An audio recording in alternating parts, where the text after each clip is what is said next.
যে বৈচিত্র্যের মধ্যে ঐক্যটাকে ধরে রাখাটাই হচ্ছে সেই ম্যাজিক, সেই চ্যালেঞ্জটা রয়েছে দেশের সামনে। এবং সুবিধা যেটা বললেন একেবারেই ঠিক, যে মাঝে মাঝে এই ধরনের ঘটনা দেখা যায় এবং সেই পরিস্থিতি আমরা মাঝে মধ্যেই আমরা দেখতে পাই, যেখানে ট্যুরিজম আমরা জানি যে মেঘালয়ের একটা অর্থনীতির মূল ভিত্তি, এবং গুয়াহাটি হয়েই অনেকটা গুয়াহাটি হয়েই যেতে হয় মেঘালয় যেতে গেলে অনেক সময়। তো এই যে কেএসইউর এই যে আন্দোলন এবং সেখান থেকে এই যে পরিস্থিতি তৈরি হলো, ঠিক ইস্যুগুলো কি, তাদের কি বক্তব্য, এবং পরিস্থিতি এই মুহূর্তে তো অনেকটা শান্ত হয়েছে প্রশাসনিক হস্তক্ষেপে?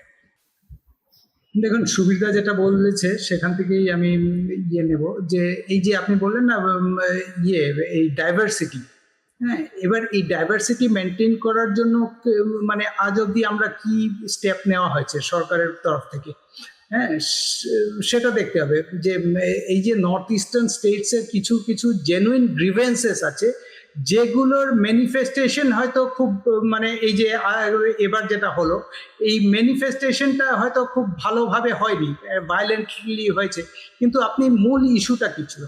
মূল ইস্যুটা ছিল একটা সিমেন্ট কোম্পানি প্রজেক্ট, যেটা ইস্ট খাসি হিলসে, ইস্ট জেন্তিয়া হিলসে একটা প্রজেক্ট হচ্ছিল, যেখানে এই যে পাবলিক হিয়ারিংটা প্রপারলি হয়নি। যেভাবে আজকাল বিভিন্ন জায়গায় পুশ করা হয় এনভায়রনমেন্ট রুলস রেগুলেশন, লোকের ওখানে স্থানীয় বাসিন্দাদের যে এনভায়রনমেন্ট ইম্প্যাক্ট, সেগুলোকে করে ইগনোর করে যেভাবে প্রজেক্ট পুশ করা হয়, ওখানেও সেভাবেই করা হয়েছিল। তো খাসি স্টুডেন্টস ইউনিয়ন সেটা নিয়ে প্রথমে অনেকদিন ধরেই সরকারকে আলটিমেটাম দিচ্ছিল যে এই পাবলিক হিয়ারিংটা তোমরা ক্যান্সেল করো। আপনি জানবেন যে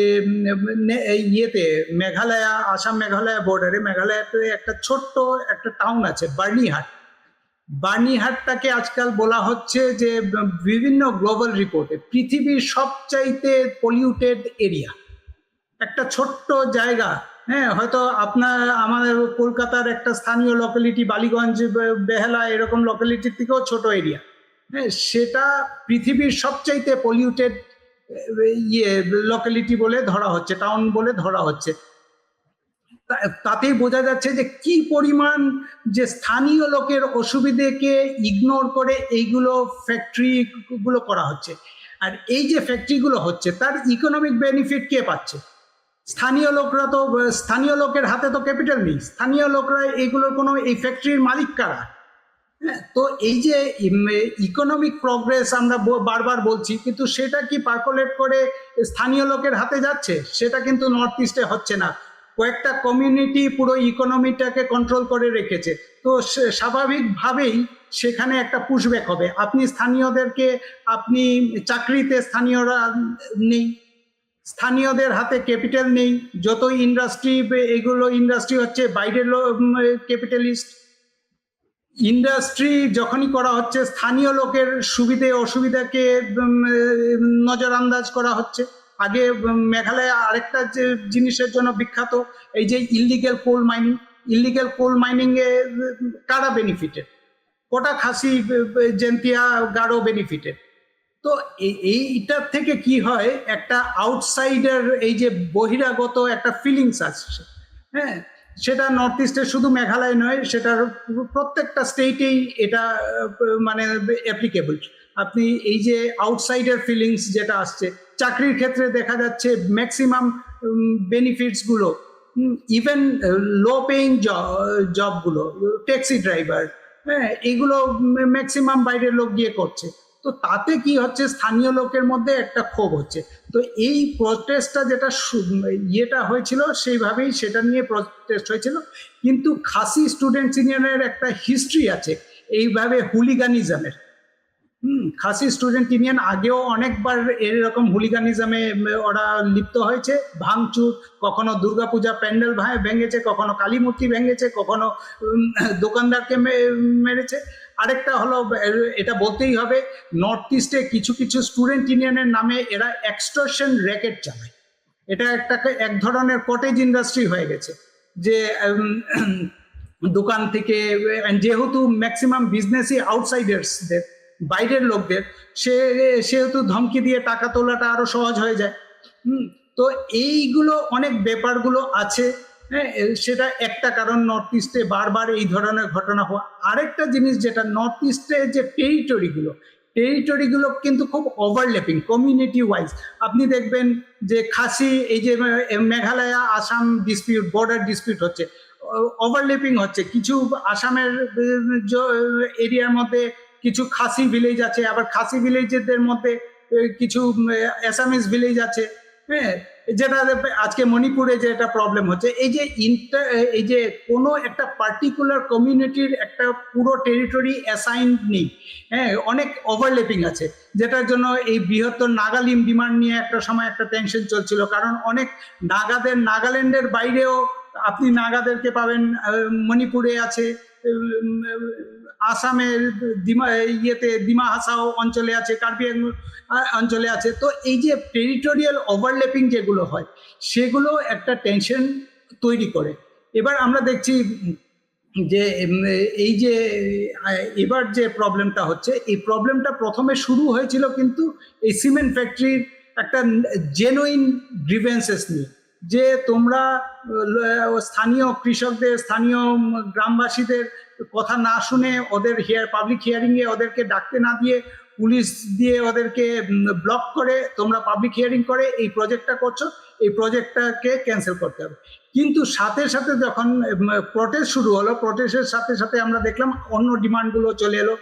ইনার লাইন পারমিট, বাইরের লোককে আসতে দেওয়া যাবে না, মানে রেগুলেট করতে হবে আউটসাইডার্স, তারপরে ইলিগাল মাইগ্রেশনের ইস্যু চলে এলো।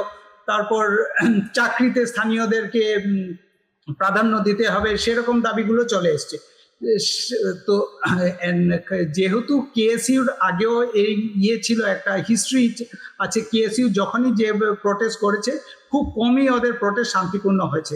হ্যাঁ, ওরা সিলেক্টিভলি এবার আসামের রেজিস্ট্রেশনের যেগুলো গাড়িগুলো ছিল, ম্যাক্সিমাম ট্যুরিস্ট ট্যাক্সি যারা ওখানে গেছিল, ওদের উপর ভাঙচুর করা হয়। ভাঙচুর করাতে তাতে কি হয়, টিট ফর ট্যাট রিঅ্যাকশনে আসামে একটা ব্লকেট করে দেয়। অ্যান্ড আসামের একটা পুরো জিওগ্রাফিক্যাল অ্যাডভান্টেজ আছে, আপনি নর্থ ইস্টে যে কোনো স্টেটে ঢুকতে গেলেই আসাম হয়েই ঢুকতে হবে, আসামকে ইগনোর করে ঢোকা যায় না। অ্যান্ড সেটার অ্যাডভান্টেজ আসাম সুযোগ পেলেই নেই।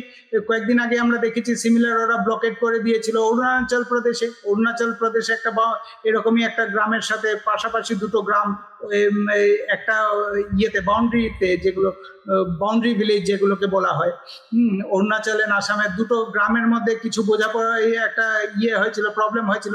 তাতে তারপরই আসামের তরফ থেকে অরুণাচলের গাড়িগুলো কে ইকোনমিক ব্লকেট করে দেয়, গাড়ি যেতে দেয় না। তো এই ক্ষেত্রেও সেটাই হয় যে আসামের যারা ট্যাক্সি চালকরা, তারা করে দেয় যে মেঘালয়তে কোনো গাড়ি যেতে দেবে না। হ্যাঁ, শুধু ট্যাক্সি না, তারপর ওরা আস্তে আস্তে পেট্রোলিয়াম প্রোডাক্ট সব গাড়ি বন্ধ করে দেয়। অলমোস্ট একটা ইকোনমিক ব্লকেট ওরা ইম্পোজ করে। তাতে মেঘালয়তে ভেতরে যেটা হবার সেটাই হয়েছে, যে জিনিসপত্রের দেখা যাচ্ছিল যে ফুয়েল ক্রাইসিস হচ্ছে, হ্যাঁ, অন্য ধরনের প্রবলেম হচ্ছে। মেঘালয়ের ইকোনমি একটা বিরাটভাবে ডিপেন্ডেন্ট ট্যুরিজমের উপর, হ্যাঁ, তো সেটা এফেক্টেড হয়ে যাচ্ছে। তো কালকে একটা ডিসিশন হয়েছিল যে মেঘালয় সরকার থেকে আসাম সরকারকে বলেছে যে আমরা অ্যাকশন নেব। ইভেন খাসি স্টুডেন্ট ইউনিয়নের 2 জন নেতা আরো অন্যদেরকে অ্যারেস্টও করা হয়েছিল। কিন্তু আনফর্চুনেটলি আজকে দেখা গেল যে এই যে ব্লকেটটা তোলার কথা ছিল, আসাম একটা এগ্রিমেন্ট হয়েছিল যে ঠিক আছে, এখন থেকে আবার আগের মতোই স্বাভাবিক যান চলাচল করবে। তো আজ যখন আসামের গাড়িগুলো ওখানে ঢুকতে গেল, তখন মেঘালয়ের যে ট্যাক্সি ড্রাইভাররা, ওরা বড়াপানি বলে একটা জায়গা আছে, ওখানে মানে just entry point to Meghalaya Shillong, হ্যাঁ, তো ওখানে ওরা আটকে দেয় গাড়িগুলো। তো সেটা নিয়ে এখন যেটা কালকে মনে হচ্ছিল যে এই প্রবলেমটা হয়তো সলভ হচ্ছে, কিন্তু আজকের পর মনে হচ্ছে যে আরো 2-3 দিন এই প্রবলেমটা লিঙ্গারিং হবে। কিন্তু এই যে এইগুলো প্রবলেম, এটা যেটা প্রবলেম হয়েছে, it's a manifestation of bigger problem. হ্যাঁ, যেটা এইগুলো তো আমরা সিমটম দেখছি, যেটা এই ইয়েগুলো হচ্ছে। আসল যেগুলো ইস্যুগুলো অ্যাড্রেস করতে হবে। নর্থ ইস্টে আপনি এমপ্লয়মেন্ট এভিনিউজ অপরচুনিটিস বাড়াতে হবে। আপনি সিমেন্ট ফ্যাক্টরি করবেন, সিমেন্ট ফ্যাক্টরিতে আপনি বিহার থেকে বা আসাম থেকে আপনি লেবার নিয়ে যাবেন, আপনার পুরো কর্মচারী বাঙালি, বিহারি, ইউপি, কেরালা, মালায়ালি হবে, সেটা কেনই বা মেনে নেবে? একটা জব রিজার্ভেশন একটা থাকতে হবে।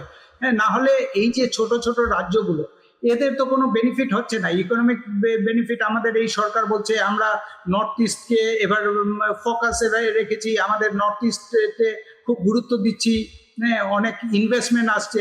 কয়েকদিন আগে আপনি দেখেছেন কাজিরাঙ্গা, যেটা কাজিরাঙ্গা ন্যাশনাল পার্ক, বিখ্যাত কাজিরাঙ্গা ন্যাশনাল পার্কের পুরো আপনার প্রোফাইল চেঞ্জ হয়ে যাচ্ছে, যে বাফার জোন এরিয়াগুলো কমিয়ে দেওয়া হচ্ছে। কেন?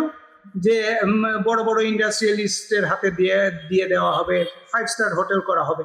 তো তাতে এক তো এনভায়রনমেন্টের ক্ষতি হচ্ছে, এনভায়রনমেন্টের ক্ষতি করে যে প্রজেক্টগুলো হচ্ছে, তাতে লোকাল পপুলেশন কতটুকু বেনিফিটেড হচ্ছে, স্থানীয় বাসিন্দারা কতটুকু বেনিফিটেড হচ্ছে, সেটাও দেখতে হবে।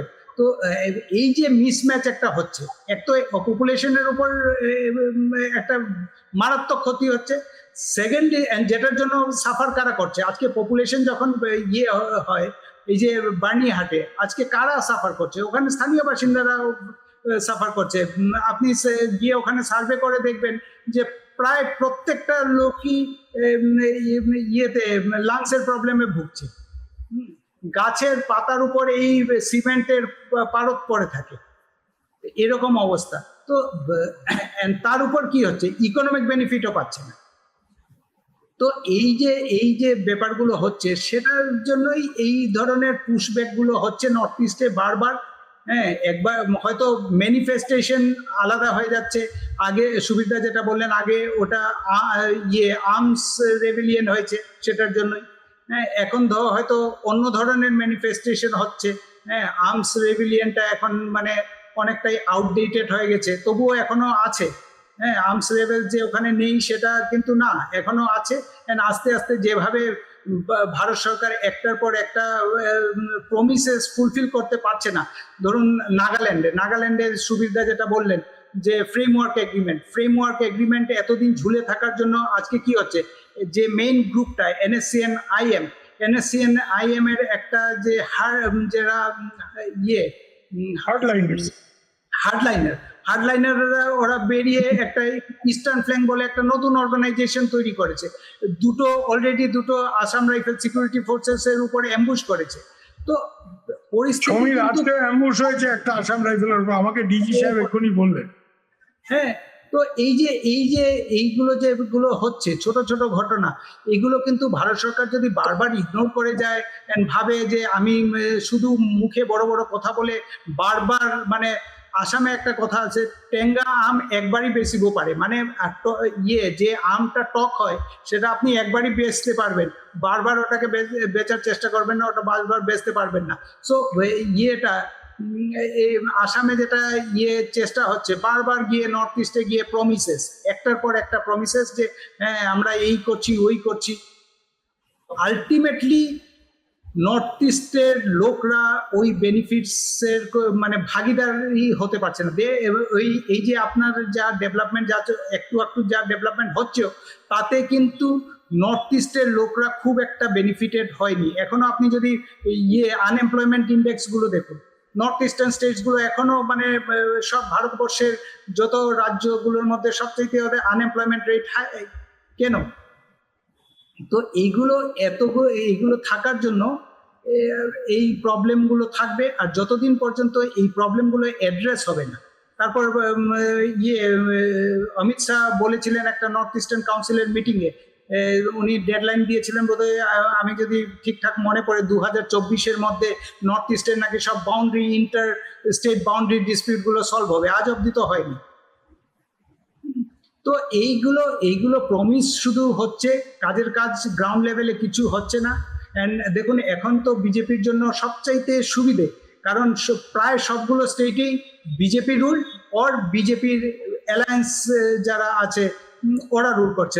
মেঘালয়তে দেখুন না, কর্নাড সাংমা তো নেডার সদস্য ওর পার্টি। তো ওনারা পাচ্ছেন না কেন এই প্রবলেম সলভ করবার? বর্ডার প্রবলেম গুলো সলভ হচ্ছে না কেন? আসাম অরুণাচলের বর্ডার প্রবলেম সলভ হচ্ছে না কেন? দুটোই তো বিজেপি রুল স্টেট। তো কোথাও না কোথাও সদিচ্ছারও অভাব আছে। আর তারপর যেটা আগে আমি বললাম যে এত ওভারলেপিং, টেরিটোরিয়াল ওভারলেপ এত বেশি, তো একটা সলিউশন করতে গেলেই আরেকটা প্রবলেম শুরু হয়ে যাবে। ধরুন এই যে নাগাল্যান্ডে, আজকে নাগাল্যান্ডে যে ডিমান্ডটা, নাগালিন্ড, হ্যাঁ, বৃহত্তর একটা যত নাগা ইনহেবিটেড এরিয়াস আছে সবগুলোকে একটা অ্যাডমিনিস্ট্রেটিভ আমব্রেলার আন্ডারে আনা, যদি সেটা করতে যায় তবে দেখা যাচ্ছে যে মণিপুরের কিছু অংশ যেগুলো নাগা ডমিনেটেড এরিয়া সেগুলোকে কেটে আপনাকে নাগাল্যান্ডের একটা অ্যাডমিনিস্ট্রেটিভ আমব্রেলার মধ্যে আনতে হবে। আপনাকে অরুণাচল বা আসামের যেগুলো নাগা ইনহেবিটেড এরিয়াস আছে সেগুলোকে আপনাকে বাইফার্কেট করতে হবে। তো সেটা যদি করতে যায় তবে আরেকটা প্রবলেম শুরু হয়ে যাবে। আসামের এরিয়া আসাম কেন ছেড়ে দেবে, বা অরুণাচলের এরিয়া বা ইয়েতে তো মণিপুরে তো এটা একটা বিরাট ইস্যু। তো এই যে এইগুলো যে প্রবলেমগুলো, ইনহেরেন্ট প্রবলেম যেগুলো আছে সেগুলো অস্বীকার করা যাবে না, যেটা একদম স্বাধীনতার পর থেকেই আছে। তারপর যখন আসাম থেকে যেগুলো বাইফার্কেট করে যে ছোট ছোট স্টেট হলো নর্থ ইস্টার্ন 7 সিস্টার্স, তখনই বাউন্ডারিগুলো খুব হ্যাফাজার্ডলি ড্রোন হয়েছে। ব্রিটিশরাও হ্যাফাজার্ডলি একটা বাউন্ডারি একটা করে রেখেছিল, আর আজকেও সেই প্রবলেমগুলো রয়ে গেছে। অ্যান্ড সে শুধু এই বিজেপি সরকারও না, আগের সরকাররাও কেউ সিরিয়াসলি এই প্রবলেমটা সলভ করার চেষ্টা করেনি। আর সবাই এইগুলোকে ইমোশনালি দেখেছে, প্র্যাকটিক্যালি কেউ ভাবেনি প্রবলেমগুলো। হ্যাঁ, না, এই যে স্টেট গভর্নমেন্টগুলো সবসময় ভেবেছে যদি আমি একটু জায়গা ছেড়ে দিই তবে এখানে ইমোশনাল রিয়াকশনটা কি হবে। এগুলো খুব ইমোটিভ ইস্যুস, তো সেই ভয়ে কেউ কারোর 1 ইঞ্চি জমি ছাড়বে না, এরকম একটা ধারণার থেকে এই প্রবলেমগুলো লিঙ্গার করেই যাচ্ছে। আসাম বলছে আমি ছাড়বো না, মেঘালয় বলছে আমি ছাড়বো না, ওদিকে আসামের সাথে অরুণাচলের বাউন্ডারি ডিসপিউটে এরকম, মানে ভারতবর্ষে এরকম কোথাও হয়নি যে দুটো স্টেটের মধ্যে গোলাগুলি হচ্ছে। মানে যেরকম ইন্ডিয়া পাকিস্তানের যুদ্ধ হয়, আমরা আসামের সাথে আসাম নাগাল্যান্ডের ফায়ারিং দেখেছি, আসাম দেখেছি, মিজোরামের দেখেছি। তো এই যে এই ঘটনাগুলো খুবই দুর্ভাগ্যজনক ঘটনা, কিন্তু এগুলোর পেছনে একটা হিস্টোরিক্যাল প্রবলেম আছে, deep rooted deep seated problem. এগুলোকে সলভ করতে হলে অ্যাকচুয়ালি পলিটিক্যাল উইল দরকার, অ্যান্ড মানে একটা এই যে রাজনীতির ঊর্ধ্বে উঠতে হবে, কিন্তু রাজনীতির ঊর্ধ্বে তো উঠে কোনো পলিটিক্যাল পার্টি কাজ করবে না, সেজন্য এই প্রবলেমগুলো রয়ে যাচ্ছে।